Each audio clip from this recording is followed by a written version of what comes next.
Bahujan Samaj party के राष्ट्रीय महासचिव, ब्राह्मण कुल के गौरव, ब्राह्मण शिरोमणि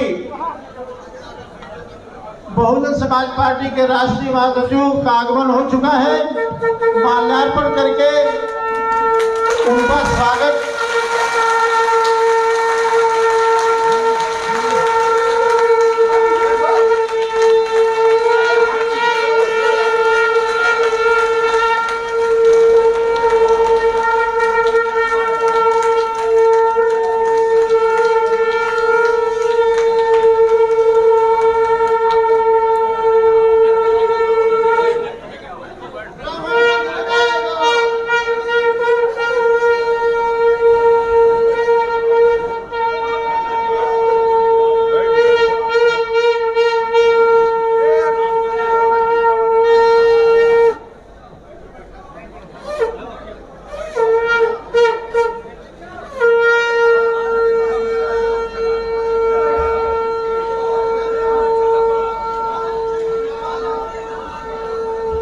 हमारा श्रेष्ठ ब्राह्मणों से अनुरोध है कि स्वास्थ्य वाचन कर ब्राह्मण समाज के गौरव, ब्राह्मण कुल शिरोमणि बहुजन समाज पार्टी के राष्ट्रीय महासचिव माननीय श्री सतीश चंद्र मिश्र जी का अभिनंदन करने का कष्ट करें। स्वास्थ्य वाचन।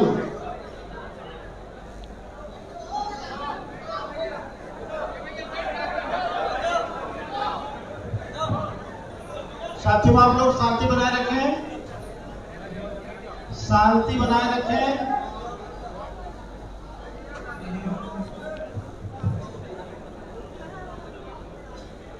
हरि ओम।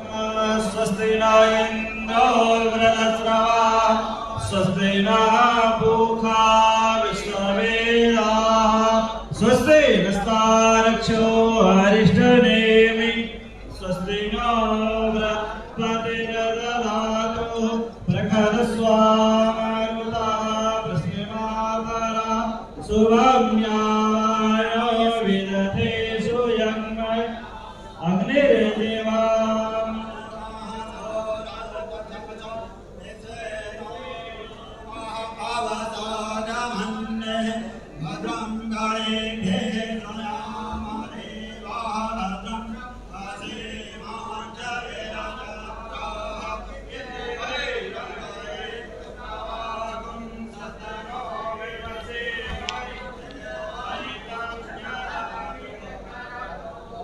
देवायत्र नशक्राजरसन्तनो नाम पुत्रासो यत्र पितरो भवन्ति मानो मर्यादिर्यकायुर्गन्धो आदितिर्जो नमस्तिर्माता स पिता स पुत्रा विश्वे आदिते पंचजना आदितिर्जातमदितिर्जनित्वम् शान्ति पृथिवी शान्ति आपः शान्ति परया शान्ति वनस्पतयः शान्ति विश्वे देवा शान्ति ब्रह्म शान्ति सर्वगुण शान्ति शान्तिरेव शान्ति सामा यतो यथा समीयसे ततो नो अवयं गुरु सुन्ना गुरु प्रजाभ्यो वयन्ना तसोभ्यः सुशान्तिर्भवतु सर्वारिष्ट सुशान्तिर्भवतु श्रीमन्महागणाधिपतये नमः।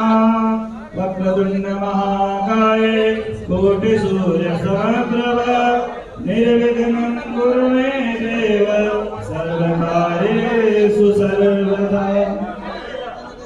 माननीय ओम प्रकाश मिश्रा जी से, माननीय ओम प्रकाश मिश्रा विधानसभा प्रयागपुर से अनुरोध है कि बहुजन समाज पार्टी के राष्ट्रीय सचिव आदरणीय मिश्रा जी को अंग वस्त्र भेंट कर उनका सम्मानित करने का कष्ट करें। माननीय ओम प्रकाश मिश्रा जी।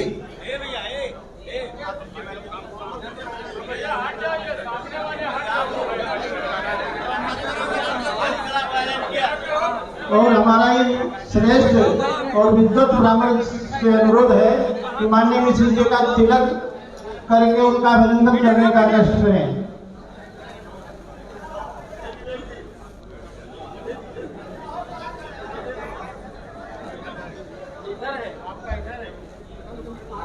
ओम चंद्रनाथः कोणं पवित्रं पावनासनं आपदामहासेवितं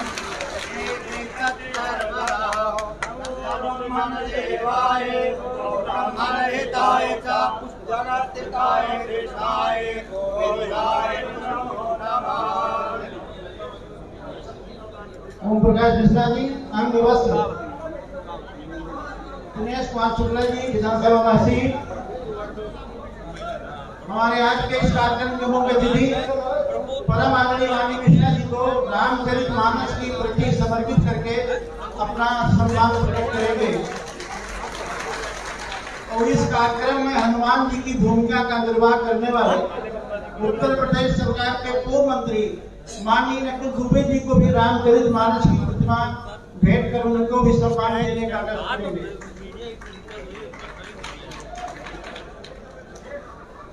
माननीय मिश्रा जी को दिनेश कुमार शुक्ल जी गणेश भगवान की प्रतिमा देकर उनका सम्मान कर रहे हैं।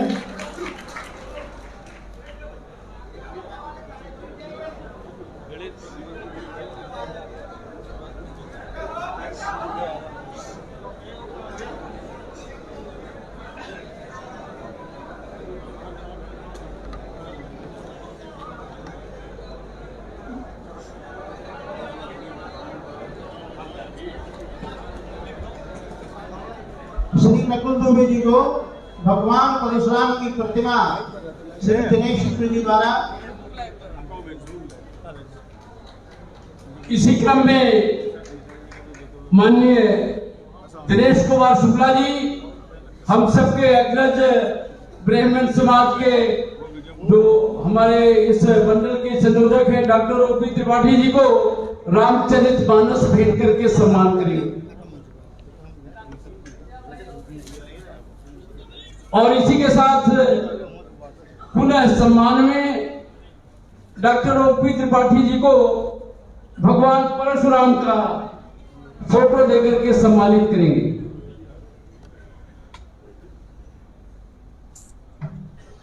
माननीय त्रिपाठी। अब हम उत्तर प्रदेश सरकार के पूर्व मंत्री ब्राह्मण समाज के इस आंदोलन में अपनी महत्वपूर्ण भूमिका का निर्वाह करते हुए आदरणीय मिश्रा जी के साथ हनुमान जी की भूमिका का निर्वाह करते हुए जो पूरे प्रदेश में बहुजन समाज पार्टी इस ब्राह्मण समाज को जागृत करने के लिए जो आंदोलन माननीय बहन जी के निर्देशन में माननीय श्री मिश्रा जी के नेतृत्व में चलाया जा रहा है, उसमें अपनी महत्वपूर्ण भूमिका का निर्वाह करते हुए आज आपके बीच में जनपद बहराइच की इस ऐतिहासिक धरती पर इस विशाल कार्यक्रम को संबोधित करने के लिए हमारे ब्राह्मण कुल के गौरव परम आदरणीय माननीय सतीश चंद्र मिश्रा जी यहाँ पधार चुके हैं। अब हम अनुरोध करते हैं श्री नकुल दुबे जी से, पूर्व मंत्री उत्तर प्रदेश सरकार को आवें और इस जो जन सैलाब यहाँ उमड़ा हुआ है बहराइच की धरती पर, जो आज ये संकल्प लेने के लिए आया है कि हम आने वाले चुनाव में 2022 में भारतीय जनता पार्टी का सफाया करके बहुजन समाज पार्टी की 5वीं बार परम आदरणीय बहन कुमारी माइती जी को मुख्यमंत्री बनाने के लिए जो कृत संकल्पित हुआ है यहाँ आगे। इससे पहले हम दिनेश शुक्ला जी से कहना चाहेंगे कि वो दिनेश चंद्रा जी को साल और ओम प्रकाश मिश्रा जी साल देकर उनका भी सम्मान करने का कष्ट करें।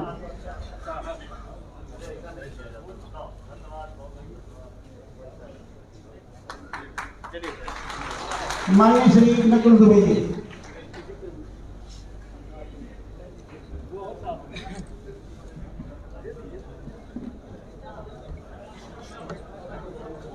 आप लोगों में जो पत्रकार भाई नहीं है उनसे अनुरोध है कि इधर बाइक पर स्थान खाली है तो इधर आ जाए। तो असल में जो पीछे लोग बैठे रहते हैं वो बहुत नाराज होते हैं, कुछ कहते नहीं है। तो ये गोष्ठी है और इस गोष्ठी में हम लोग क्यों यहाँ पर एकत्रित हुए हैं,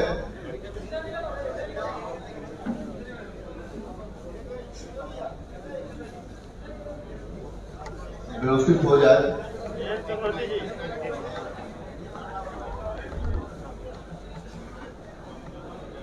यहाँ पर इस प्रबुद्ध समाज की संगोष्ठी में आप सब लोग इतनी भारी तादाद में आए हैं, इसके लिए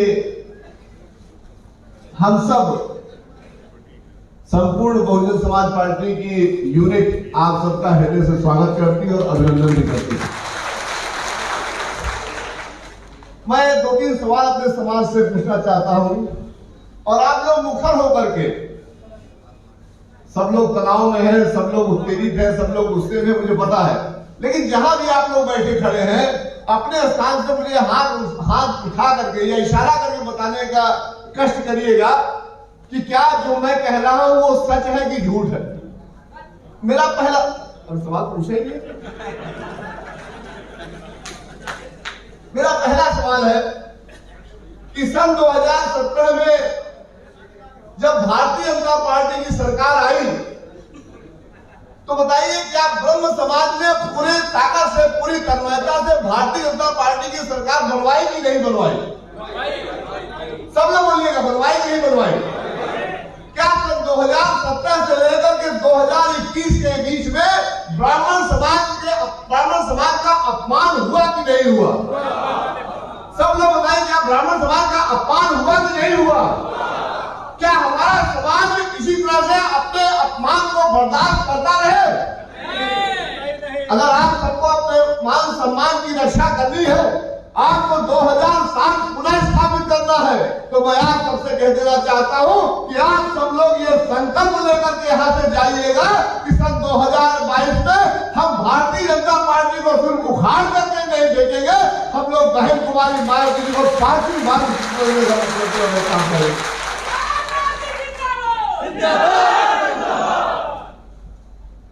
ये अभी जो नारा हो रहा है तो अभी लगा देंगे हमारी बारी में। जब मुख्यमंत्री महोदय बोलेंगे तो मैं सबसे अनुरोध करूंगा, जितने लोग खड़े हैं बैठे हैं, कि माननीय मुख्यमंत्री महोदय की एक एक बात को बहुत ध्यान से सुनिएगा। बहुत ही शानदार हॉल है, एयर कंडीशन है, बहुत अच्छा है, लेकिन जो बात यहाँ पर वो कहे उसको सुनिएगा ही, और सिर्फ सुन करके छोड़ करके हम अब जाइएगा, उसको अपने दिल में, अपने दिमाग में, अपने मन में, अपनी आत्मा में अपने साथ लेकर के जाने का काम करिएगा। और आज दिनांक 29 तारीख है, 30 तारीख है, सबको जन्माष्टमी की बहुत बहुत बधाई।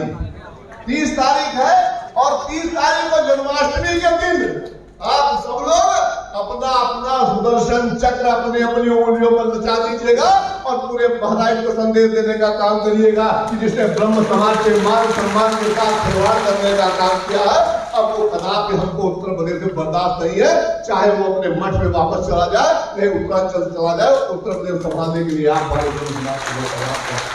मैं आमंत्रित करता हूँ अपने मुख्यमंत्री महोदय को कि वो कृपया माइक पर आए, हम सबको आशीर्वाद दे और हम सबको ये संकल्प दिलाने का काम करें कि जिस तरह से 2007 में ब्रह्म समाज का मान सम्मान का आपने रक्षा करने का काम किया था, पुनः नेतृत्व देते हुए 2022 में ब्रह्म समाज के मान सम्मान को स्थापित करते हुए आदरणीय बहन कुमारी मायावती जी को 5वीं बार इस प्रदेश का मुख्यमंत्री बनाने का करते माननीय सतीश मिश्रा जी जिंदाबाद, माननीय सतीश मिश्रा जी जिंदाबाद, माननीय मिश्रा जी संघर्ष करो, माननीय मिश्रा जी संघर्ष करो, बहुजन समाज पार्टी जिंदाबाद, बहुजन समाज पार्टी जिंदाबाद। आदरणीय मिश्रा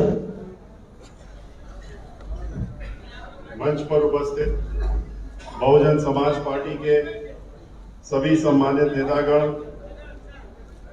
श्री नकुल दुबे जी, पूर्व मंत्री उत्तर प्रदेश, डॉक्टर ओम प्रकाश त्रिपाठी जी, पूर्व एमएलसी मंडल संयोजक ब्राह्मण समाज, श्री दिनेश चंद्रा जी एमएलसी, नेता सदन विधान परिषद एवं मुख्य सेक्टर प्रभारी देवी पाटन फैजाबाद बस्ती मंडल, पवन कुमार जी, राम जी चक्रवर्ती, राजकुमार कुरिन जी, अजय कुमार, प्रदीप कुमार, छोटे लाल, दिनेश कुमार शुक्ला, हकीकत अली, ओम प्रकाश मिश्र, आशरफी लाल, सुखराम, श्री शफीक खान, जेपी राव, देशराज कुंवर, तरुण गौतम जी, राम सत्यापन रावत जी तथा यहाँ पर आए हुए श्री अरुण द्विवेदी जी और विवेक पांडे जी तथा अन्य सभी समाज के, ब्राह्मण समाज के, सर्व समाज के और जितने भी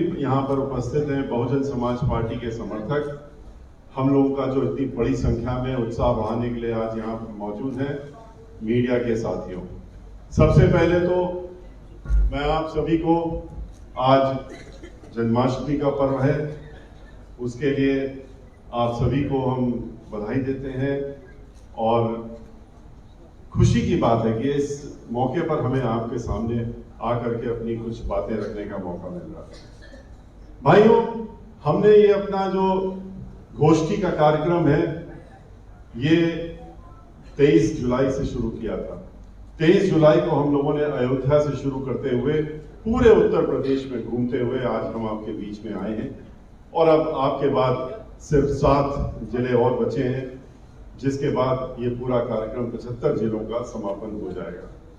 23 जुलाई को जब हम लोगों ने शुरू किया था तो हम लोगों ने उसी दिन घोषणा कर दी थी कि हम लोग ये कार्यक्रम, ये गोष्ठियां जब तक पूरे उत्तर प्रदेश में नहीं घूम लेंगे तब तक हम लोग रुकने वाले नहीं हैं, थमने वाले नहीं हैं, जब तक हम भारतीय जनता पार्टी का असली चेहरा और इनके जो नेतागण हैं, जो मुखिया हैं, जो शासन चला रहे हैं, इनका असली चेहरा उत्तर प्रदेश की जनता के सामने लाने का काम नहीं कर लेंगे और इनका मुखौटा उतार करके उस चेहरे को नहीं दिखाएंगे तब तक हम लोग रुकने का काम नहीं करेंगे। और उसी के तहत आज हम लोग चलते चलते आपके बीच में आए। हम लोगों को जिस तरह से पूरे प्रदेश में, जिस तरह से आज आप यहां पर हैं और आप हम लोगों का उत्साह बढ़ा रहे हैं, पूरे प्रदेश में खुशी की बात है कि इसी तरीके से लोग हमारे साथ में, हम लोगों के साथ बढ़ चढ़ करके और उत्साह दिखाते हुए हम लोगों का उत्साह बढ़ाने का काम करने का काम पूरे प्रदेश में लोगों ने किया है। और 2003 और 2007 में जब हम आपके बीच में निकले थे, पूरे प्रदेश में हम उस समय भी हम आपके बीच में आए, हर जिले में गए थे, खास तौर से ब्राह्मण समाज के बीच में आकर के हमने अपनी चर्चा की थी। उस समय जिस तरीके से ब्राह्मण समाज के लोग हमारे साथ में जुड़े थे और बहुजन समाज पार्टी की सरकार बनाने का संकल्प लिया था, अब की हम दावे के साथ कह सकते हैं कि उससे कहीं कहीं ज्यादा जोर से हमारे साथ में लोग जुड़े हैं और उत्साह के साथ में लोग जुड़े हैं। और ये तय है कि अब आने वाले 4-6 महीने के बाद जो चुनाव होने जा रहे हैं सन 2021 में, उसमें बहुजन समाज पार्टी की सरकार बनना तय है। और ये भी तय है कि बहुजन समाज पार्टी की मुखिया बहन मायावती जी अब की बार 5वीं बार उत्तर प्रदेश की मुख्यमंत्री बनकर के उत्तर प्रदेश में कानून द्वारा कानून का राज पुनः स्थापित करने का काम जरूर करेंगे। भाइयों, आज जिस तरह से हालात हैं उत्तर प्रदेश में, वो किसी से छिपे नहीं है। और खास तौर से ब्राह्मण समाज और दलित समाज, इनके साथ में जिस तरह से पूरे प्रदेश में आज भारतीय जनता पार्टी जो कि सरकार में है वो हमलावर है, ये भी सबके सामने है।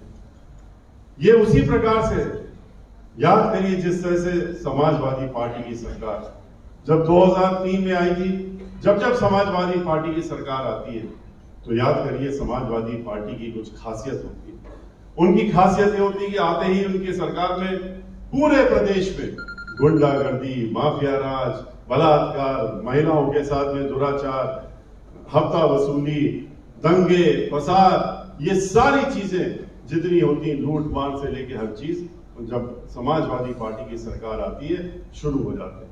दंगे फसाद तो इस तरह से होते हैं जैसे कि मामूली बात हो, और ये समाजवादी पार्टी और भारतीय जनता पार्टी की भी खासियत है। जो समाजवादी पार्टी की सरकार को उस समय उखाड़ फेंकने का संकल्प आप लोगों ने लिया था, प्रदेश के लोगों ने लिया था, और खास तौर से ब्राह्मण समाज के लोगों ने लिया था, तो क्यों लिया था? वो इसीलिए लिया था कि समाजवादी पार्टी भी ब्राह्मण विरोधी है, ब्राह्मणों के खिलाफ खुल करके सामने आने का काम करती है, वो छिप करके नहीं। जैसे भारतीय जनता पार्टी भी छिप करके काम नहीं करते, वो भी खुल करके ब्राह्मण समाज के खुलेआम ब्राह्मण समाज का विरोध कर रहे हैं। और ब्राह्मण समाज की जिस तरह से हत्याएं हो रही है, सैकड़ों की संख्या पार हो गई है। जिस तरह से ब्राह्मण समाज के मजबूत किस्म के लोग जो हैं उनको चुन चुन करके गोलियों से मारा जा रहा है, उनको गोली मार करके हत्या की जा रही है, सरकारी गोलियों से मारा जा रहा है। यही हाल जो था समाजवादी पार्टी की सरकार में था। याद करिए किस तरह से 2003 में और 7 के बीच में कन्नौज में नौजवान साथी था अपना नीरज मिश्रा नाम का, और वो बहुत मजबूत किस्म का आदमी था, ब्राह्मण समाज का था, दबता नहीं था, डरता भी नहीं था। उसने खुल करके कुछ बात कही गई थी, उसमें विरोध कर दिया। इतना नाराज हो गए समाजवादी पार्टी के नेता कि वो इतना नाराज हो गए कि कन्नौज से लौट गए और ये कह करके गए कि इसका कटा हुआ सर हमको लखनऊ में देखना है।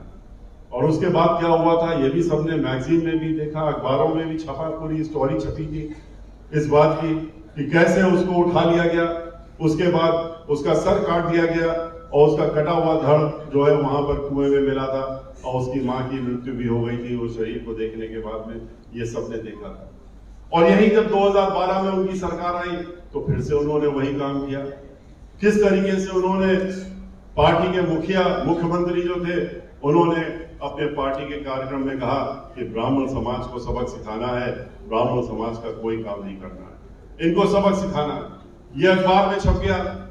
जब अखबार में छप गया तो उसके बाद जो उनकी पार्टी में ब्राह्मण समाज के जो कहते थे कि हम तो संस्थापक रहे हैं इस पार्टी के, और वो राजा राम पांडे जी प्रतापगढ़ के, उन्होंने इस बात का विरोध किया।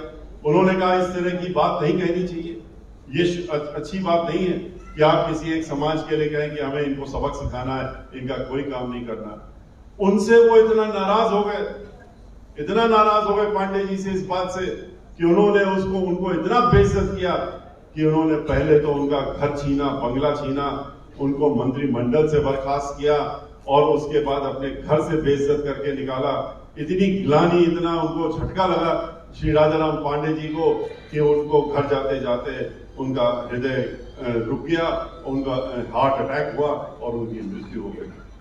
ये वो दो पार्टी थी, भारतीय जनता पार्टी उसी की पर्यायवाची। ये दोनों एक ही सिक्के के दो पहलू हैं। जिस तरह से समाजवादी पार्टी उसी तरह से भारतीय जनता पार्टी का हाल है। देखा आपने किस तरीके से आज उत्तर प्रदेश का माहौल बना हुआ है, किस तरीके से प्रदेश में चुन चुन करके ब्राह्मण समाज के लोग और दलित समाज के लोग उत्पीड़ित किए जा रहे हैं। ठीक उसी प्रकार से जैसे समाजवादी पार्टी में थे, कितने लोगों की हत्याएं हो गई, कितने लोगों को मार दिया। भारतीय जनता पार्टी ने तो आते ही 2017 में इस बात का ऐलान कर दिया था कि ब्राह्मण समाज के लोग हमारे निशाने पर हैं। उन्होंने जुलाई का महीना था, 17 में सरकार बनी थी, रायबरेली जिले में 1 2 नहीं 5 नौजवान ब्राह्मण समाज के लोगों को उनकी हत्या कर दी जाती है, उनके हाथ पांव काट दिए जाते हैं, फिर उनको जला दिया जाता है। और क्यों? क्योंकि वो मजबूत किस्म के थे और वो लोग अपनी बात खुल करके रखते थे, अपने समाज के लिए रखते थे और भाईचारा बनाने का काम दलित समाज के साथ मिलकर करते थे। उनके मंत्री, वहां के कमीना मंत्री भारतीय जनता पार्टी के, उन्होंने उस हादसे के बाद क्या किया? उन्होंने अपनी पीठ थपथपाई और सरकार की भी पीठ थपथपाई और कहा कि ये तो ब्राह्मण समाज के ये लोग जो हैं बहुत बड़े अपराधी किस्म के लोग हैं और ब्राह्मण समाज को सबक सिखाना है तो ऐसे अपराधियों को तो खत्म करना ही पड़ेगा। और ये बड़ा अच्छा काम हुआ। हम उनके घर जब गए तो हमने सोचा कि रायबरेली जाके उनके गांव में जब गए तो हमने कहा तो बड़े भारी अपराधी बताए जा रहे हैं, इनके पास तो अपार धन दौलत होगी, बड़ा आलीशान घर होगा। जब घर गए तो घर तो था ही नहीं, वहां तो झोपड़ी थी 10 बाई 12 फीट की, उस झोपड़ी में वो रहते थे और उसमें तो कोई भी सामान नहीं था। उस झोपड़ी को भी इन्होंने आग लगाने का काम करा, उसको भी जला दिया था। और उसके बाद तो हत्याओं का सिलसिला शुरू हो गया। गोरखपुर में किस तरीके से वरिष्ठ अधिवक्ता, इलाहाबाद में वरिष्ठ अधिवक्ता, लखनऊ के वरिष्ठ अधिवक्ता मुखर थे, सरकार के खिलाफ बोलते थे, ब्राह्मण समाज के थे, गोलियों से मार दिया गया। किस तरीके से झांसी में 5-5 ब्राह्मण समाज के लोगों को एक ही साथ मारने का काम किया। छत में सो रहे थे, वहां पर उनको मार दिए गए। किस तरह से मिर्जापुर में ब्राह्मण समाज के आर्मी के एक अभी भी नौकरी कर रहे थे, एक रिटायर्ड थे, उनसे नाराज थे क्योंकि वो लोग खुल करके काम करते थे समाज का। उनको धमकियां देने का काम हुआ पहले, जब नहीं माने तो उनके बच्चों को उठा ले गए, उनको मार दिया, उनकी आंख निकाल दी, मार दिया। उसके बाद जब शोर हुआ, हल्ला हुआ, तो मुख्यमंत्री जी ने कहा नहीं नहीं हम इंक्वायरी बैठा देंगे, हम सीबीआई इंक्वायरी कराएंगे। लेकिन इंक्वायरी क्यों कराएंगे? वो इसलिए नहीं कराएंगे क्योंकि उनके अपने चहेते लोग जो मुलजिम है उसमें, तो जब उनके ही जो खास लोग हैं वो मुलजिम है तो इंक्वायरी क्यों होगी? दिसंबर का हादसा था, अब तो सितंबर आ गया, लेकिन अभी तक कोई इंक्वायरी बैठाली तक नहीं गई। होने की बात तो दूसरी नहीं। लखनऊ में किस तरीके से कमलेश तिवारी, वो तो हिंदू पार्टी चलाते थे लेकिन इनके खिलाफ थे, क्यों? इनका असली चेहरा दिखाते थे लोगों को, तो नाराज। और उसके बाद क्या होता है उनके साथ में? उनकी भी हत्या हो जाती है। शोरगुल हुआ तो कहा गया नहीं नहीं इसके ये गुजरात से लोग आए थे, वो मार के चले गए, इसलिए हम नहीं पकड़ पा रहे हैं। कमलेश तिवारी की हत्या हो जाती है। उसके बाद विनय तिवारी तो अपने घर से काम करके अपने काम करके घर जा रहा था लखनऊ में।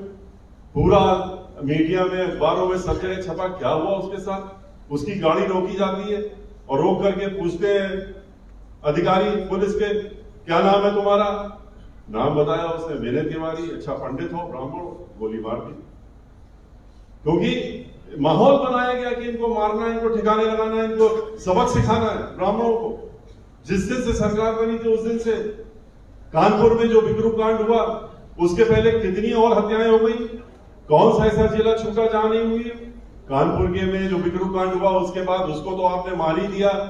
आप मंदिर से उठा करके लाए और ला करके दूसरे प्रदेश से अपने प्रदेश में जैसे ही घुसते हैं, आपने ला करके कहा कि गाड़ी फिसल गई, कोई अदालत नहीं, कोई मुकदमा नहीं चलेगा, सीधे गोलियां मार दी आपने उसको तो मार दिया, कहते हैं अपराधी था, उसे गोली चलाई थी। बाकी लोगों का क्या दोष था जो उनके साथ में थे भी नहीं, जो मुंबई में थे या कलकत्ता में काम कर रहे थे? हरियाणा में 17.5 साल का लड़का काम कर रहा था, वहां से उसको उठा लाए कि नहीं नहीं रिश्तेदार है, उठा लाओ, मोहल्ले का उठा लाओ, उठा के ला करके उसकी भी गाड़ी पलटती है इटावा में, और उसके बाद वो भी गाड़ी से निकलता है, उसको भी गोलियों से भून दिया जाता है। एक नहीं, दो नहीं, लखनऊ तक पहुंच गए। जो राजधानी है राकेश पांडे, वो तो अपने माँ बाप का कोरोना में इलाज करा रहा था, बोले नहीं ये भी उसी में शामिल था, ये भी वहीं कानपुर के आसपास का है, उसको उठा ले गए। उसके माँ बाप चिल्लाते रहे कि भाई ये हमारा इलाज करा रहा, हम मर जाएंगे। उसको ले बोले ये जिंदा बचेगा तब तो तुम्हारे देखभाल करेगा, और उसको उठा के ले गए कंटोनमेंट में ले जा करके, और उसका गोलियों से उसको उड़ा दिया, शूट आउट कर दिया, इनकाउंटर कर दिया। तो इस सिलसिले को तो पूरे प्रदेश में चला करके वहीं पर नहीं थमे, उन्होंने तो कानपुर के इर्द गिर्द के जितने भी शहर थे वहां पर जितने भी मजबूत किस्म के ब्राह्मण थे उनकी लिस्ट बनवाई और कहा कि ये मौका बहुत अच्छा मिला है, इतना अच्छा मौका आ गया है बिकरू कांड में, अब जितने ये ब्राह्मण हैं मजबूत किस्म के, इनको सबको उठा लो किसी के नाम पे। और एक एक करके 50 लोगों को उठा लिया गया, कुछ को मार दिया गया, कुछ को जेल के पीछे बंद कर दिया। 50 से ज्यादा आज भी बंद है, न कोई मुकदमा, न कोई अदालत, न कोई चार्जशीट, बंद है, क्योंकि उनको अंदर बंद करना है। कहा कि ऐसी दफाएं लगा दो 15 वर्ष तक अंदर बंद रहे। उनको तो करिए, महिलाओं को नहीं छोड़ा। जो 16.5 साल की लड़की एक दिन पहले शादी होकर के आई थी, सिर्फ एक दिन पहले, खुशी दुबे, पहले वो खुशी तिवारी थी और 30 तारीख को खुशी दुबे हो गई शादी के बाद। उसको आपने 1 तारीख उसका पहला दिन था, उसके हाथ की तो मेहंदी भी नहीं सूखी थी, और 2 तारीख को उसको भी उठा ले गए। उसके पति को तो गोलियों से मार दिया, लेकिन उसको भी उठा ले गए। अरे उसकी मेहंदी हाथ में लगी हुई थी, सूखी नहीं थी, वो बंदूक कहां से उठा लेती? 16.5 साल की लड़की। लेकिन उसको ले जाकर के पहले अज्ञात स्थान पे रखा और उसके बाद जब हल्ला गुल्ला हुआ तो जेल में भेज दिया। 3 महीने तक जेल में रखने के बाद मालूम पड़ा है तो नाबालिग है, ये तो 16.5 साल की लड़की है, तो उसको बाराबंकी में ले जाकर के एक रिमांड होम में बंद कर दिया, जहां से पहले से 47 लड़कियां 2 कमरे में बंद थी, 48वीं खुशी दुबे हो गई वहां पर जाके। और उसके बाद इस बात की पूरी तैयारी की गई, किसी हालत में इसकी बेल नहीं होनी चाहिए। कोरोना के दौरान उसकी हालत इतनी खराब हो गई थी कि मरणासन हो गई थी, ये हुआ कि इसको पैरोल दिला दी जाए, लेकिन अधिकारियों ने छोड़िए, मुखिया ने कहा लखनऊ में बैठ करके कि नहीं, किसी भी हालत में पैरोल नहीं होनी चाहिए। पैरोल नहीं हुई, उसके बाद बेल जब आई उच्च न्यायालय में तो लगा अब तो बेल हो ही जाएगी, इसका इल्जाम ही क्या, इसके बाद इसके ऊपर क्या इल्जाम लगाया जाए, तो बेल तो हो ही जानी है। तो फिर एक फर्जी सर्टिफिकेट बनाई, क्योंकि निर्देश तो यही था किसी हालत में बेल नहीं होनी चाहिए इसकी, और इसलिए उस निर्देशों को पालन करते हुए जेल अधीक्षक जो रिमांड होम की अधीक्षिका थी उससे फर्जी सर्टिफिकेट बनवाया गया और उसमें लिखा गया कि वो खुशी दुबे ये कहती है कि ये कंप्लेंट लिख करके उच्च न्यायालय में दाखिल की गई कि खुशी दुबे अपनी 47 जो साथी हैं उनसे कहती है कि अगर हमारी बेल हो गई और हम जेल से बाहर निकले तो हम तो इतने बड़े दुर्दांत अपराधी बन जाएंगे कि पूरा प्रदेश दहशत में हम कर देंगे, और इसलिए इसकी बेल खारिज होनी चाहिए। और उसकी बेल खारिज भी करा दी, इसी उस सर्टिफिकेट के में कारण उसकी बेल भी खारिज करा दी गई। और उसको तो छोड़िए, घर में जो काम करती थी महिला, 2 महिलाओं को जो और उठा के ले गए, उनके पतियों को तो मार ही दिया, लेकिन जो महिला घर में काम करती थी उसको जब ले गए, उसके साथ में 3 साल का उसका छोटा सा मासूम सा लड़का और 6 साल की मासूम बच्ची, उसको भी जेल में उठा करके ले गए, उसको भी वहां बंद कर दिया। तो ये और कहते हैं इतनी दफाएं लगा दो कि इन बच्चों को, ब्राह्मणों के बच्चे हैं ना, इनको सबक सीखना चाहिए, ऐसा सबक सिखाओ कि जेल में रहते रहते ये वयस्क हो जाए वहां पर और तब बाहर निकलने पाए, बाहर निकलने नहीं पाए।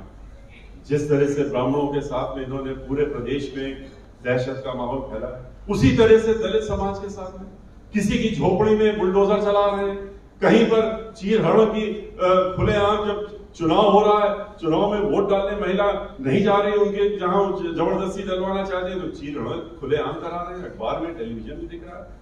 किस तरह से वहां पर आपने देखा हाथरस में एक दलित समाज की लड़की के साथ में किस तरह के विभत्स दृश्य देखने को मिला लोगों को। उसके साथ पहले बलात्कार होता है, बलात्कार होने के बाद वो मर जाती है, जब वो मर जाती है तो उसके बाद उसका शरीर उसके घर वालों को नहीं देते हैं। और क्यों नहीं देते हैं?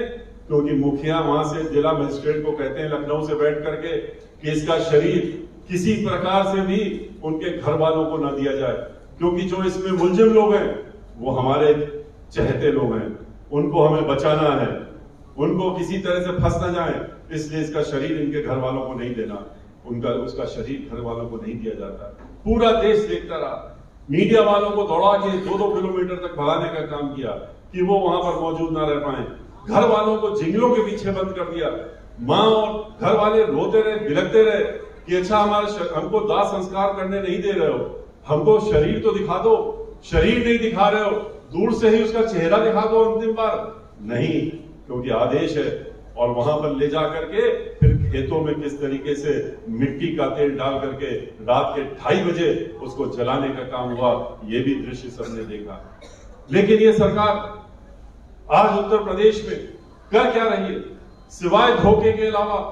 वोट तो लोगों से लिया, बड़े बड़े वादे करके महिलाओं से कहा हमको वोट दे दो, हमको वोट दे दोगे, हमें सरकार बना दोगे तो हम तुम्हारी सुरक्षा करेंगे, हम तुमको मुफ्त सिलेंडर देंगे गैस का। और उसके बाद क्या किया? एक बार सिलेंडर तो दे दिया, दोबारा उसके बाद वही सिलेंडर 200 रुपए का बढ़ा करके और 1000 रुपए तक पहुंचाने का काम कर दिया। जिस तरह से पेट्रोल और डीजल को 60 रुपए से बढ़ा करके और 100 और 110 पहुंचाने का काम किया। सुरक्षा की बात की थी महिलाओं की, क्या सुरक्षा कर रहे हैं महिलाओं की? आज उत्तर प्रदेश में हर 2 घंटे में महिला के साथ में, एक महिला के साथ में दुराचार और उसके साथ में बलात्कार हो रहा है। क्या यही सुरक्षा है इनकी? बहन मायावती जी का समय याद करिए, जब बहन मायावती जी मुख्यमंत्री थी रात के 12 बजे भी अगर किसी महिला को अपने घर से किसी मजबूरी के कारण घर से निकलने की जरूरत पड़ती थी, वो सोचती विचारती नहीं थी, घर से निकल जाती थी निडर होकर के। क्यों? क्योंकि वो जानती थी कि हमारी तरफ कोई भी गलत निगाह उठा के नहीं देख सकता, और इसलिए नहीं देख सकता क्योंकि उत्तर प्रदेश की मुख्यमंत्री बहन मायावती जी हैं। ये उसको मालूम। उन्होंने कहा कि हम किसानों से कहा हम तुम्हारी 2 गुनी आमदनी कर देंगे। जो नौजवान थे, बेरोजगार थे, उनसे कहा तुम हमारे साथ में आ जाओ, हम तुम्हें 2 करोड़ लोगों को नौकरियां देने का काम हर वर्ष करेंगे। इसी तरह के वादे करके, झूठे वादे करके वोट लेने का काम किया, और करा क्या? इन्होंने तो नौकरियां देने की जगह नौकरियां खत्म करने का काम किया। 1.5 से 2 करोड़ नौकरियां खत्म हो गई हर जगह पूरे देश में, उत्तर प्रदेश में भी। और कैसे खत्म हुई? क्योंकि जहां नौकरियां वो रिटायर होते थे वहां पर रोक लगा दी कि अब कोई नई नियुक्ति नहीं होगी।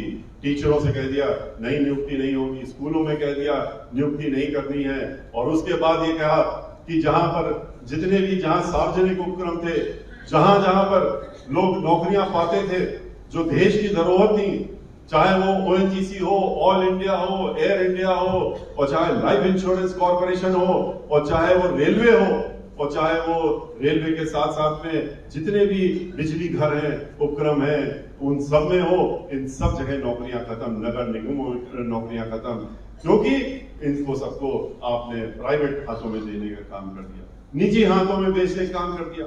किसके हाथों में बेचा? उन लोगों के हाथों में बेच रहे हैं जो लोग आपको हजारों करोड़ लाखों करोड़ रुपया देते हैं चुनाव लड़ने के लिए। 2-3 चुनिंदा आपके जो उद्योगपति हैं, उन्हीं के हाथों में सब चीज बेचने का काम कर दिया और नौकरियां खत्म करने का काम कर दिया। जब नौजवानों ने आवाज उठाई अपनी, कहा आपने तो वादा किया था वोट लेते समय कि हम 2 करोड़ नौकरी देंगे, कहां गई? तो कहते हैं कि नौकरी तो हम नहीं दे सकते। ये उसी तरह का 15 जैसे जिस तरह से 15 लाख हर एक के खाते में चले जाएंगे, कहा था वोट लेने के पहले, 15 नए पैसे भी नहीं आए, उसी तरह का ये भी वादा था। लोगों ने कहा कि हम क्या करें? कहते हैं आप जाइए अपना रोजगार करिए। कौन सा रोजगार करें? कहते जाइए आप पढ़े लिखे हैं तो आप पकौड़ा बेचिए, जाके आप पकौड़ा बेचने का काम करिए। इस तरह की सलाह आपने उन लोगों को दी जिनसे आपने वोट लेने का काम किया। हम लोग पकौड़ा बेच रहे हैं और कोई खराब बात नहीं मानते। हमारी पार्टी तो जो गरीब लोग हैं, जो इस तरह के खुंचे लगाते हैं, ठेले लगाते हैं, अपनी रोजी रोटी चलाते हैं, हम लोग तो उनके साथ नहीं खड़े रहते। हमारी पार्टी तो गरीबों की पार्टी है, बहुजन समाज पार्टी। लेकिन आपने तो झूठा वादा किया, धोखा दिया। आपने पहले नोटबंदी लगाई, आपने GST लगाया, आपने छोटे कारोबार, बड़े कारोबार, बीच के कारोबार सब बंद करा दिए, लोगों को बेरोजगार कर दिया, लोगों को यहां से दूसरे प्रदेशों में जाने के लिए मजबूर होना पड़ा। और जहां पर उनकी क्या क्या दुर्दशा हुई पूरे देश ने देखा, हम लोगों ने भी देखा किस तरह से वो परेशान हुए। जब कोरोना आया उनको वहां से भगा दिया गया और यहां पर आकर के भी उनकी कोई पूछने वाला नहीं। तो ये सरकार वो सरकार है जिसने वादे तो किए और वादे करके उन्होंने लोगों को पीछे छोड़ने का काम किया।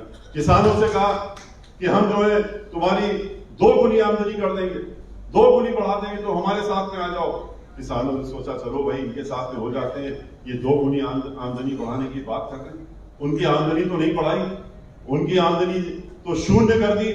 और उसके साथ साथ में 3 काले कानून ला करके ऐसे कानून लाए जिससे कि उनकी जमीन भी छीनने की योजना बना दी हमेशा के लिए।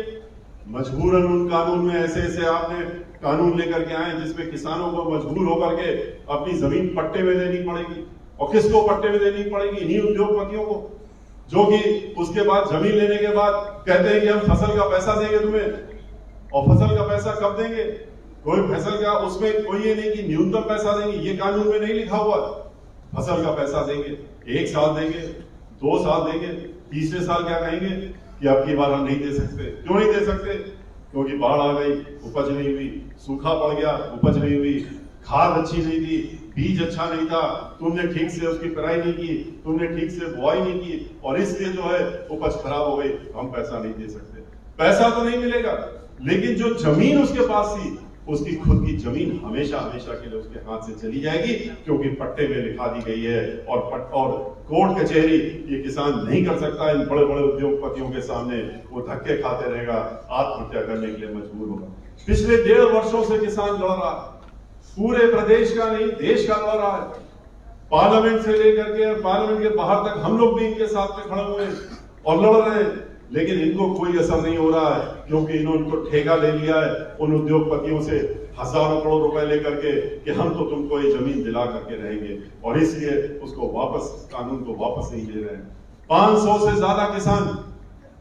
ज्यादा किसानों की मौत हो गई इस आंदोलन के दौरान में, सर्दी में और ठंडा पानी उसके ऊपर फेंकने का काम किया, गर्मी में वो धूप में बैठा रहा, लेकिन उस कानून को वापस न लेकर के उनके ऊपर लाठियां चलाने का काम हो रहा है। आप लोगों ने भी अखबार आज का भी पढ़ा होगा, कल का भी पढ़ा होगा और देखा होगा किस तरीके से अभी हरियाणा में और हरियाणा के पास बॉर्डर में किसान जो आंदोलित थे उनके ऊपर लाठियां चलाई गई और निर्देश क्या दिया गया, ये निर्देश दिया गया कि अधिकारी ने कहा कि हमको ये निर्देश है और ये निर्देश है कि इन किसानों को सही सलामत वापस नहीं जाने देना, जो लोग आंदोलन में आके यहाँ बैठ गए। इनका फटा हुआ सर हमको देखना है, फटा हुआ सर देखना, ये निर्देश दे रहा हो अपने अधिकारियों को, और उसके बाद किस तरह से लाठियां सरों पे चलाई गई ये सब अखबारों में फोटो भी निकली हुई है, देख लीजिएगा उठा करके आप लोग, और देखने को आपको मिल जाएगा किस तरीके से एक किसान की उसमें मौत भी हो गई, लेकिन इनको कोई फर्क नहीं पड़ता, इनको कोई असर नहीं पड़ता, क्योंकि ये जानते हैं कि जब चुनाव आएगा तो फिर से हम आ जाएंगे, फिर से हम लोगों को बहला लेंगे, फिर से धोखे में रख लेंगे, हम उनको धर्म के नाम पे वोट मांग लेंगे, कहीं देश के नाम पे वोट मांगेंगे, और जो ब्राह्मण समाज के लोग हैं वो तो बड़ी जल्दी धर्म के नाम पे मेरे साथ में आ जाएंगे। वो ये सोच, कौन सा धर्म, किस धर्म के नाम पे आपने इनको वोट दिया है? सबसे बड़ा अधर्म करने का काम तो ये लोग कर रहे हैं। हम तो अयोध्या गए थे, अयोध्या के नाम से आपसे वोट मांगते हैं, तो ब्राह्मणों से कहते हैं और लोगों से भी कहते हैं कि हम तो राम लला का मंदिर बनाएंगे इसलिए हमको वोट दे दो। अरे इनसे पूछने का काम तो करिए, हम तो गए थे वहां दर्शन करने राम लला के, और दर्शन करके और उसके बाद ही हम पूरे अयोध्या में घूमे, अयोध्या में घूमने के बाद ही हमने कार्यक्रम किया, हम सरयू नदी में भी गए, वहां पर भी हमने जलाभिषेक भी किया, दूध का अभिषेक किया, हम हनुमानगढ़ी भी गए, वहां पर हनुमान जी दर्शन किए, उसके बाद हमने अपनी बात रखी थी। ये लोग बहुत नाराज हो गए थे हमसे कि अयोध्या क्यों गए, इनका अयोध्या से क्या लेना देना, अयोध्या का तो ठेका हमारे पास है, रामलला का ठेका तो हमने ले रखा और हमारे पास ही ठेका, उनके नाम पे वोट, उनके नाम पे नोट, ये सब तो हम ही ले सकते हैं। और ये लोग वहां पर क्या करने गए? अरे हम दर्शन करने गए थे, वोट के लिए नहीं गए थे। हम लोग वोट की राजनीति धर्म से नहीं करते, हम तो दर्शन कई बार पहले भी कर चुके हैं, अब की बात तो देखने गए थे कि अयोध्या सोने की नगरी बन गया कि नहीं बन गया, क्योंकि बन ही जाना चाहिए।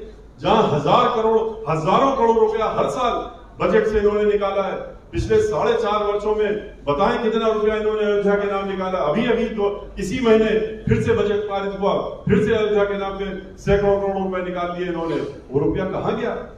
हम तो यही सोच रहे थे कि अयोध्या में लग गया होगा, अयोध्या का सुधार हो गया, अयोध्या तो बहुत अच्छी नगरी बन गई होगी, सोने की नगरी दिख रही होगी, जहां हजारों करोड़ रुपया लग गया। लेकिन अयोध्या में जाकर के तो देखने को मिला कि अयोध्या के तो इतने बदतर हालात हैं, शहर के इतने खराब हालात हैं, जो सबसे खराब शहर आपको उत्तर प्रदेश में दिखता होगा उस शहर को देख लीजिए और फिर अयोध्या चले जाइए तो आपको वो शहर अयोध्या से बेहतर नजर आएगा। वहां पर कुछ भी काम किया हो इन्होंने, जो भी काम था वो पुराना काम दिखा जो बहुजन समाज पार्टी की सरकार में किया गया था। वहां पर सीवेज ट्रीटमेंट प्लांट बनाया बहुजन समाज पार्टी की सरकार ने, जिससे कि सरयू नदी में पानी जो है गंदा पानी ना गिरे, पूरे शहर में सीवर डाला, पूरे शहर में नया पाइपलाइन डाली बहुजन समाज पार्टी 2007 से 12 की सरकार में। वहां पर जितने घाट थे सरयू नदी के बहुजन समाज पार्टी की सरकार में बनाए गए।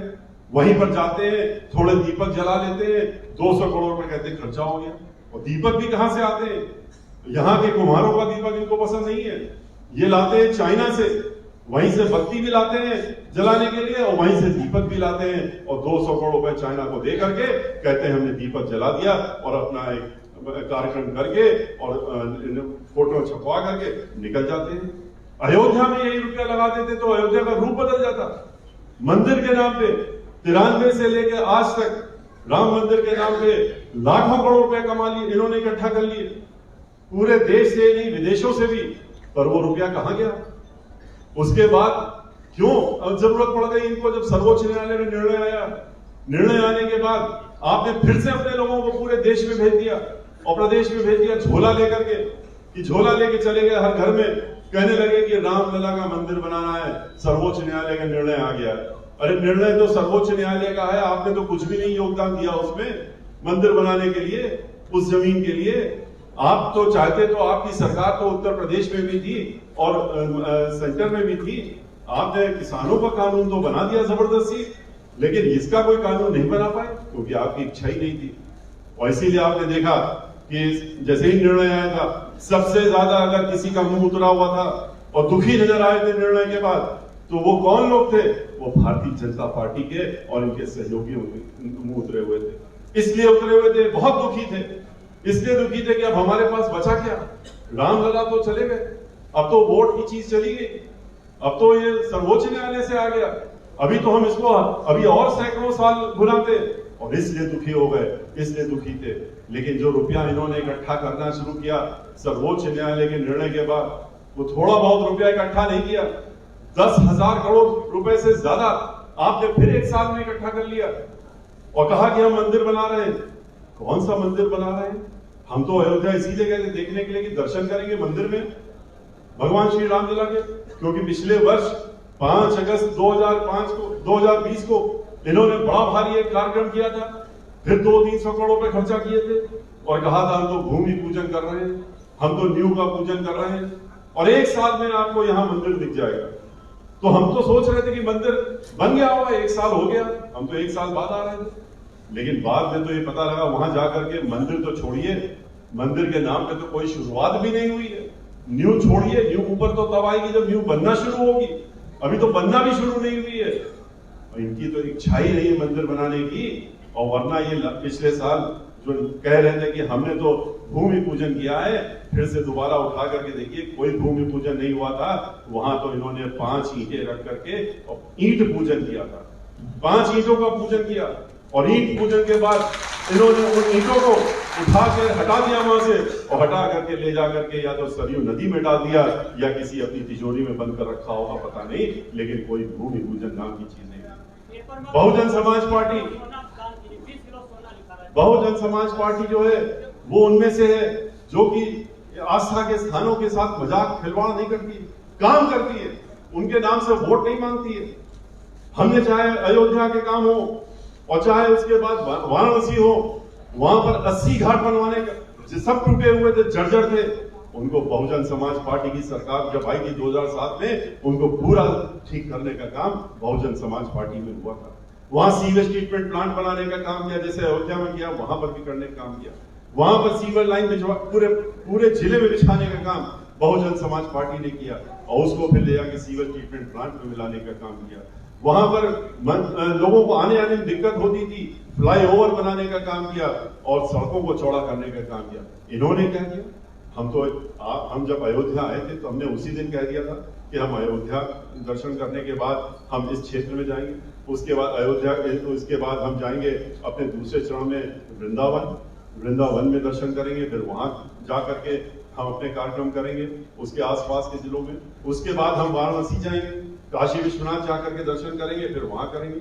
उसके बाद हम चित्रकूट धाम जाएंगे और जहां भगवान श्री राम 11.5 वर्ष रहे वहां जाकर के दर्शन करके फिर हम वहां पर। लेकिन हम जब वृंदावन गए और वृंदावन के बाद वाराणसी गए, वृंदावन में गए तो वहां पर तो हमको पहले से ही मालूम था कि क्या काम हुआ। वृंदावन में 2007 से 12 के बीच में, आप लोगों को इसलिए नहीं मालूम होगा क्योंकि हम लोग बीजेपी की तरह, भारतीय जनता पार्टी की तरह ढोल नहीं बजाते हैं इन सब चीजों के लिए। हम लोगों ने समग्र विकास करने का काम किया था वृंदावन में। जो लोग आप में से गए होंगे पहले और बाद में देखा होगा, वृंदावन में सीवर लाइन नहीं थी, पानी की लाइन नहीं थी जैसे अयोध्या में था। हम लोगों ने वहां सीवर लाइन दी, पानी की लाइन दी, वहां पर परिक्रमा की पूरी सड़क बनाई, पूरी वहां वृंदावन से लेकर के और गोवर्धन तक। जैसे अयोध्या में हम लोगों ने परिक्रमा की सड़क को ठीक किया, परिक्रमा की सड़क जो थी इतनी छोटी थी उसको बढ़ा करके 12 मीटर हम लोगों ने अयोध्या में किया था और उसको ठीक करके पूरी परिक्रमा की सड़क बनाने का काम किया था। इसी प्रकार से वृंदावन में भी किया। वहां पर बस अड्डा नहीं था, बस अड्डा एक नया बनाने का काम किया। वहां अस्पताल नहीं था, 100 बेड का एक नया अस्पताल बनाने का काम किया। जो लोग वहां पर आते हैं बीमार हो जाते थे, उनका कोई इलाज का तरीका नहीं था। वहां विधवा बनाने का काम किया। वहां बिजली चली जाती थी हर 2 घंटे में, हम लोगों ने बिजली घर बनाने का काम किया। वहां का समग्र विकास करते हुए वहां पर मेला भी देने का काम किया। मथुरा और वृंदावन के बीच में लोग आ नहीं पाते थे, इतनी 2-2 रेलवे लाइन पड़ती थी, लोगों को घंटों घंटों इंतजार करना पड़ता था। तो हमने इसलिए वहां पर एक फ्लाईओवर बना करके और 5 मिनट के अंदर मथुरा से वृंदावन आने का रास्ता भी बना दिया। हम लोगों ने पूरा समग्र विकास किया। हम लोगों ने बिठूर में जाकर के, जहां मां सीता रही थी और जहां पर लवकुश रहे थे, जहां महेश वाल्मीकि जी का आश्रम था, उसका समग्र विकास किया। उस समय 2007 और 12 के बीच में वहां पर इन सब चीजों को बनाने का काम किया। बिजली की व्यवस्था की, महेश आश्रम का व्यवस्था की, वहां बनाने का काम किया, सीता रसोई बनाने का काम किया, सीता का मंदिर और सड़कें बना करके पूरा एक समग्र विकास करें। लेकिन इन्होंने क्या किया, वाराणसी में जब हम गए तो वाराणसी के मंदिर के अंदर जब गए और दर्शन किए तो इतना अफसोस हुआ देख करके, इन्होंने तो वहां ध्वस्तीकरण करने का काम किया, सब चीजें ध्वस्त कर दी। वहां पर एक पर्यटक स्थल बनाने में लग गए हैं। अब वो मंदिर का आस्था खत्म कर रहे हैं वहां की। जहां मंदिर में आप लोग दर्शन करते थे जाके, काशी विश्वनाथ में जाके, उनके इर्द गिर्द में आपको सभी को मालूम है कि वहां पर मूर्तियां थी, प्राण प्रतिष्ठित मूर्तियां थी। वहां पर प्राण प्रतिष्ठित जितनी भी मूर्तियां थी, चाहे वो मां पार्वती की हो, चाहे मां अन्नपूर्णा देवी जी की हो, हनुमान जी की हो, गणेश जी की हो, इन सबको इन्होंने हटा दिया। और हटाए नहीं, उन मंदिरों को तोड़ दिया। प्राण प्रतिष्ठित मूर्ति को हटाना और छूना या उसको तोड़ना, ये कितना किस तरह का कार्य है, ये सभी को मालूम है। खास तौर से जो ब्राह्मण समाज के लोग हैं और बाकी लोग हैं, उनको भी मालूम है कि आप उन मूर्तियों को नहीं, इन्होंने वो भी करने का काम किया। वहां पर सैकड़ों मंदिर तोड़ दिए और तोड़ करके उनको, शिवलिंग जो थे सैकड़ों निकले वहां पर, उनको ले जाके गंगा में प्रवाहित कर दिया। काफी शिवलिंग उठा करके इन्होंने बोरे में बंद करके, लंका थाना है उसमें बंद करने का काम कर दिया। तो ये भारतीय जनता पार्टी का धर्म का रूप है। इस रूप को आपको पहचानने की जरूरत है और इनको समझने की जरूरत है। बहन मायावती जी ने जो किया वो भी आपके सामने मैंने रखने का काम किया। और ब्राह्मण समाजों को यह भी देखना चाहिए कि एक समाजवादी पार्टी, एक भारतीय जनता पार्टी और बहुजन समाज पार्टी को याद करिए कि आपके समाज के लिए उसने क्या किया। जब 2003 में हम राज्यसभा में पहुंचे, 2004 में महाधिवक्ता के पद से इस्तीफा देकर के, तो हम पूरे प्रदेश में उसके बाद ब्राह्मण समाज के बीच में गए थे। और क्यों गए थे? क्योंकि ब्राह्मण समाज उस समय 0 पर पहुंच गया था। 6 खाली एमएलए रह गए थे पूरे उत्तर प्रदेश में जो ब्राह्मण समाज के थे। 2 से 3 जो थे वो बहुजन समाज पार्टी के थे। इस स्थिति में ब्राह्मण समाज पहुंच गया था और उस समय हम आपके बीच में आए थे और हमने आपसे कहा था कि आप लोग परेशान हो रहे हैं। हमारे पास लोग आए थे कि कुछ करिए, हम लोग तो 0 पर पहुंच रहे हैं, आप अपनी पार्टी के द्वारा कुछ करिए। तो हम जब आपके जिले में आए थे और हर जिले में गए थे तो हमने कुछ बातें कही थी। उनमें से 1-2 बातें खाली आप दोहराऊंगा। हमने कहा था कि आप देखिए तो कि क्यों ऐसा हो रहा है। आप तो बुद्धिजीवी हैं, अपनी बुद्धि का इस्तेमाल करिए और एक बार बुद्धि का इस्तेमाल करेंगे तो आपको स्वयं पता लग जाएगा कि इसके लिए जिम्मेदार कौन है। जिम्मेदार तो आप स्वयं हैं, ब्राह्मण समाज के लोग स्वयं जिम्मेदार हैं। आपस में बंटवारा कर लेते हैं, आपस में एकता नहीं रखते, एकजुट नहीं रहते, एक साथ कहीं नहीं जाते, अलग अलग चलेंगे। अगर कोई एक पढ़ रहा है समाज का अपने ही जानने वाला तो उसको नीचे घसीटने की कोशिश करेंगे और दूसरे और देखेंगे कि हमारा खुद का काम हो रहा है, अगर व्यक्तिगत काम हो रहा है तो ठीक है, नहीं हो रहा है तो हमसे कोई मतलब नहीं। इसीलिए आज आपकी यह हालत हो गई, क्योंकि आप छोटी मोटी हस्ती नहीं है उत्तर प्रदेश में। आप 16% हैं और 16% 25 करोड़ में मतलब होता है कि आप 3 करोड़ के ऊपर हैं। जहां 3 करोड़ लोग हों और वो उनकी ऐसी हालत हो तो इसका जिम्मेदार तो आप खुद ही हैं। जिस दिन आप इकट्ठा हो जाएंगे, एकजुट हो जाएंगे तो आप अपने आप देखिएगा हर लोग आपकी तरफ देखने के लिए मजबूर हो जाएंगे। ब्राह्मण समाज इकट्ठा हुआ, एकजुट हुआ और फिर ये भी आपको याद है कि हमने लखनऊ में 9 जून 2005 को, उस दिन तो 48 डिग्री टेम्परेचर था, हमने ब्राह्मण समाज का जो एक कार्यक्रम था, आखिरी कार्यक्रम लखनऊ में पूरे प्रदेश का किया था और उसमें 5 लाख से ज्यादा ब्राह्मण समाज के लोग इकट्ठा हुए थे। 11,000 से ज्यादा लोगों ने शंखनाद करके बहन मायावती जी का उस दिन स्वागत किया था। वो उस दिन मुख्य अतिथि के रूप में उस कार्यक्रम में आई और उन्होंने आकर के जब हमने गणेश जी की प्रतिमा उनको भेंट की थी तो उसको लेकर के वो सीधे माइक पर गई थी और उन्होंने अपने जो पहले शब्द बोले थे उन्होंने यही कहा था, हाथी नहीं गणेश है, ब्रह्मा विष्णु महेश। और ये कह करके उन्होंने अपनी बात शुरू की। और उसके बाद उन्होंने ब्राह्मण समाज की तैयारी को देख करके अपना बरसों बरस पुराना नारा ही बदल दिया था कि जिसकी जितनी संख्या भारी उतनी उसकी हिस्सेदारी। उसको बदल करके उन्होंने कर दिया था, जिसकी जितनी तैयारी उतनी उसकी हिस्सेदारी। और इसके बाद ब्राह्मण समाज के लोगों को 40 लोगों को जहां चुनाव लड़वाया था, बढ़ा करके 85 लोगों को उन्होंने मैदान में उतारने का काम किया था। और उसके बाद भाईचारा बना। हमने ब्राह्मण समाज के लोगों से एक और अनुरोध किया था। हमने कहा इकट्ठा तो हो गए, आप एक साथ हो गए, एकजुट हो गए, लेकिन एक चीज का ध्यान रखिए कि आपको ये गलतफहमी नहीं होनी चाहिए कि अब तो हम 16% हो गए, अब तो हम उत्तर प्रदेश की हर सीट जीत लेंगे अपने दम पे।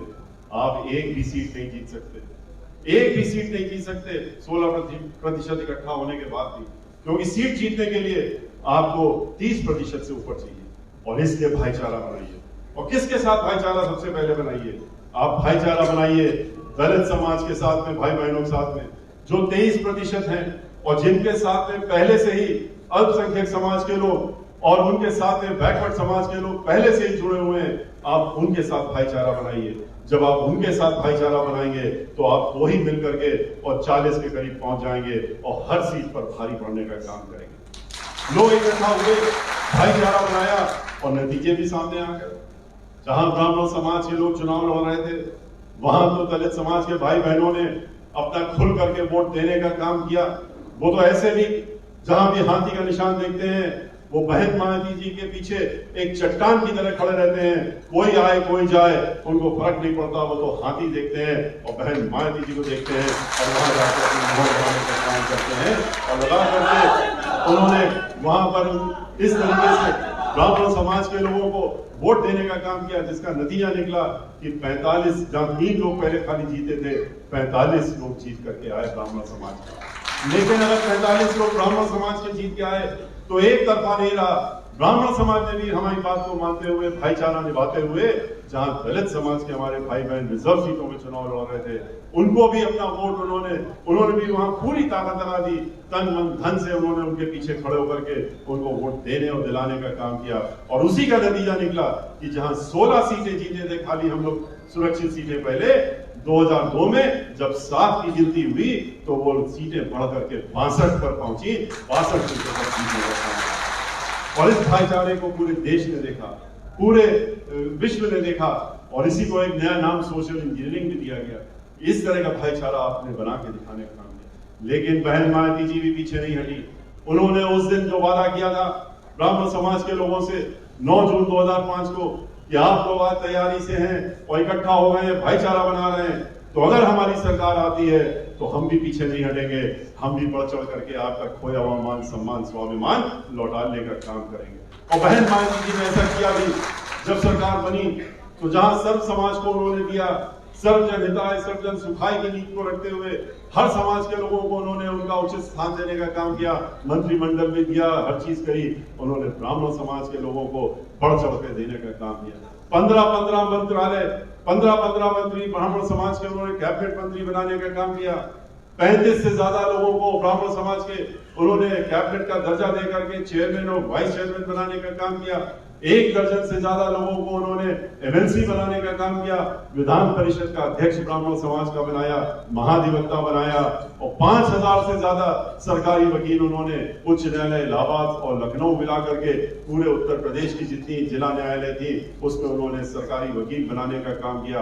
आधा दर्जन लोगों को लोकसभा में भेजने का काम किया, लोकसभा में उपनेता बनाने का काम किया, विधान परिषद में उपनेता बनाने का काम किया, और राज्यसभा में तो पिछले 17 वर्षों से उन्होंने हमको वहां पर पार्टी का अपना नेता बना के रखा हुआ है।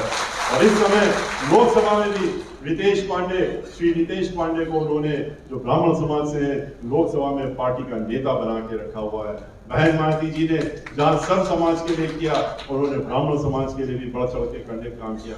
जहां उन्होंने विकास की पूरे प्रदेश में 5 साल में हर तरफ से विकास करने का काम किया, चाहे वो एक्सप्रेसवे हो, चाहे मेट्रो हो, 29,500 जो अम्बेडकर ग्राम थे उनका समग्र विकास करने का काम किया। 29,000 उन्होंने जूनियर हाई स्कूल बनाने का काम किया। 5,000 हाई स्कूल और 5,000 जूनियर हाई स्कूल नए बनाए, 5,000 हाई स्कूल और उन्होंने बनाने का काम किया। और इतना ही नहीं, उन्होंने पूरे प्रदेश में 1 दर्जन से ज्यादा उन्होंने विश्वविद्यालय बनाने के काम किए। उनमें से तो एक ऐसा विश्वविद्यालय बनाया लखनऊ में डॉक्टर शकुंतला मिश्रा के नाम से, जो कि अपने आप में विश्व में अकेला है, जहां पर विकलांगजनों की पढ़ाई होती है और विकलांगजन वहां पर पढ़ते हैं। पूरे विश्व से आते हैं, पूरे देश से आते हैं, प्रदेश से आते हैं, उनको डिग्रियां दी जाती हैं और हर जो पढ़ के निकलता है उसको एम्प्लॉयमेंट पक्का मिलता है। इस तरह का एक विश्वविद्यालय बनाने का काम किया। अनेकों मेडिकल कॉलेज बनाए, 23 नए जिले बनाए। जब एक जिला बनता है तो आप जानते हैं उस जिले का समग्र विकास होता है। बहन मालती जी ने उत्तर प्रदेश को 1-2 नहीं 23 नए जिले देने का काम किया। जो बिजली की व्यवस्था इतनी जर्जर थी, खाली 6000 मेगावाट मिलती थी, हर 1 घंटे 2 घंटे बिजली आती थी, बहन मालती जी ने उसको बढ़ा करके नए कारखाने लगा करके 13,500 मेगावाट पहुंचाने का काम बहन मालती जी ने किया। इसलिए आज उत्तर प्रदेश में सब लोग क्यों बहन मालती जी को याद कर रहे हैं? उन्होंने एक उनका शासनकाल देखा, फिर समाजवादी पार्टी का देखा, समाजवादी पार्टी का पहले भी देखा, बाद में भी देखा।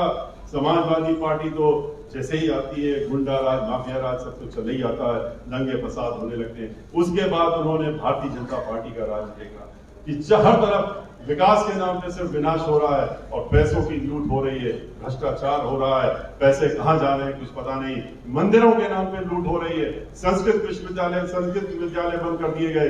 1500 संस्कृत विद्यालय थे प्रदेश में और उनमें से सिर्फ अब 700 रह गए हैं, क्योंकि वहां पैसा नहीं देते हैं, वहां पर टीचर नहीं है, पढ़ाने वाला नहीं है, इसलिए वो कॉलेज बंद हो गए। डिग्री कॉलेज जो 500 के ऊपर थे वो आधे रह गए, वहां पर भी यही व्यवस्था है, सिर्फ ताला चाबी लगाने वाला व्यक्ति बचा है, वहां कोई अध्यापक नहीं बचा है। और ये एक षड्यंत्र के तहत है, क्योंकि संस्कृत विद्यालय बंद करने की बात तो ये हुई कि वेद पाठ पढ़ाने वाली जगह ही बंद हो गई। कौन पढ़ाएगा, कौन पढ़ेगा? जब वहां पर पढ़ाने की जगह नहीं होगी तो आगे चल करके कुछ ही वर्षों में इस प्रदेश की संस्कृति खत्म हो जाएगी। और जब संस्कृति खत्म होगी तो यहाँ पर सनातन धर्म भी खत्म हो जाएगा। ये इनकी योजना है, इसी के तहत ये करने का काम कर रहे हैं। इन्होंने जो टीचर्स थे उनको वादे किए, उन्होंने वित्त विहीन टीचर जो थे उनको वादा किया, कहा कि जो स्कूल थे और कॉलेज थे उनसे कहा कि आप हमारे साथ में आ जाइए। 20 लाख से ज्यादा इस तरह के वित्तहीन अध्यापक हैं जो पूरे प्रदेश में कार्य कर रहे हैं। हर जिले में, आपके जिले में भी, बगल के जिले में भी 250 इस तरह के स्कूल और कॉलेज हैं।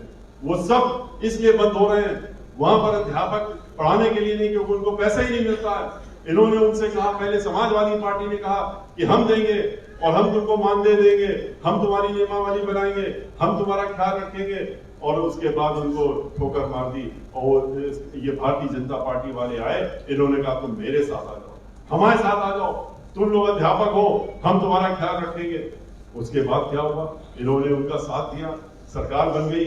जब ये उनके पास गए तो इन्होंने कहा कि नहीं, हमारे एजेंडे में ये नहीं है, हमारे पास पैसा नहीं, हम नहीं दे कर सकते ये। उसके बाद वो बराबर इनके पास आते रहे, फिर आंदोलन किया। जब आंदोलन किया लखनऊ में तो उनके ऊपर लाठियां चलाई गई, पानी बरसाया गया, उनको दौड़ा करके मारा गया।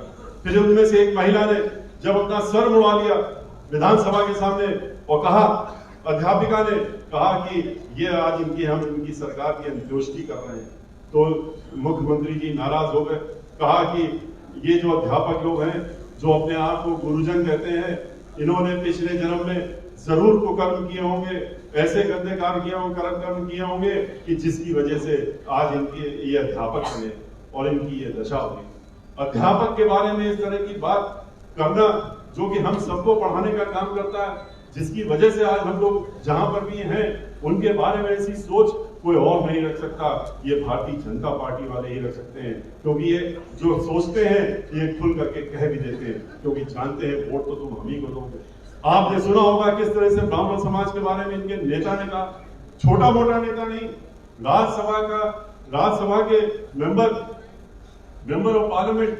पिछले साल जब राज्यसभा का चुनाव हो रहा था और उत्तर प्रदेश में लखनऊ में उनके हरिद्वार दुबे जी, जो ब्राह्मण समाज के बारे में प्रश्न उनसे किया गया, वो तो भारतीय जनता पार्टी के प्रवक्ता भी रहे हैं, 4 बार एमएलए रहे हैं, बड़े पदों में रहे हैं प्रदेश के। और उसके बाद वो जो भारतीय जनता पार्टी की सोच होती है वही वो बात बाहर कहते हैं, उसके अलावा नहीं बोलते हैं।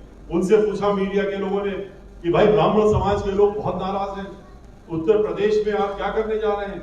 आपकी बात तो ब्राह्मण समाज के लोग आपसे बहुत खफा हैं, तो आप इनके बारे में कुछ सोच रहे हैं? तो उनका क्या जवाब था? उन्होंने कहा कि हम लोगों को चिंता करने की कोई जरूरत नहीं है, आप भी चिंता मत करिए, ये ब्राह्मण ससुरे जाएंगे कहाँ? इनकी तो मजबूरी है, ये तो हमारे ही पीछे पीछे आएंगे, इनके पास और क्या चारा है? तो इनको हम ये बताना चाहते हैं कि ये बहुत बड़ी भूल कर रहे हैं। उनको नहीं मालूम कि ब्राह्मण समाज जो है वो भगवान श्री परशुराम के वंशज हैं, और एक बार उन्होंने ठान लिया, एक बार तय कर लिया, तो उन्होंने दिखा दिया है सरकार अगर बनवा सकते हैं तो सरकार उखाड़ भी सकते हैं और फिर से दूसरी सरकार भी बनवा सकते हैं। 2007 में उन्होंने ये करके दिखाया था, और अब की बार फिर से 2021 में मुझे पूरा विश्वास है कि अब की बार आप लोग जो हैं और ब्राह्मण समाज के लोग खास तौर से वो शांत नहीं बैठे रहेंगे, वो यही नहीं बैठेंगे। आप लोग जो है ये ऐसा नहीं करेंगे यहीं बैठे बैठे जो आपने बातें सुनी है उन बातों को यहीं पर छोड़ के चले जाएंगे। आपसे मेरा अनुरोध है कि इन बातों को जो मैंने आपसे कही है, इन बातों को आपने ध्यान से सुना है, उसके लिए आपको बहुत बहुत धन्यवाद। लेकिन साथ में ये मैं जरूर चाहूंगा कि आपका ये कर्तव्य है कि इन बातों को ले जा करके आप अपने बीच में मत सीमित रखिएगा, वहां पर जा करके आप इन बातों को अपने घर में जा करके घर में बताने का काम करिए, अपने नातेदार, रिश्तेदार और अपने जानने वालों को, उन सबको इन बातों से बताने का काम करिए, और उनसे भी एक बताने के बाद उनसे एक संकल्प दिलवाने का काम करिए। जो संकल्प आज हम लोग भी ले रहे हैं यहाँ पर और आपसे भी दिलवाने का काम कर रहे हैं कि 2021 में ये संकल्प लीजिए कि आप लोग अब की बार 2021 में इस सरकार को उखाड़ फेंकेंगे और बहन मायावती जी को उत्तर प्रदेश का 5वीं बार मुख्यमंत्री बनाने का काम करेंगे।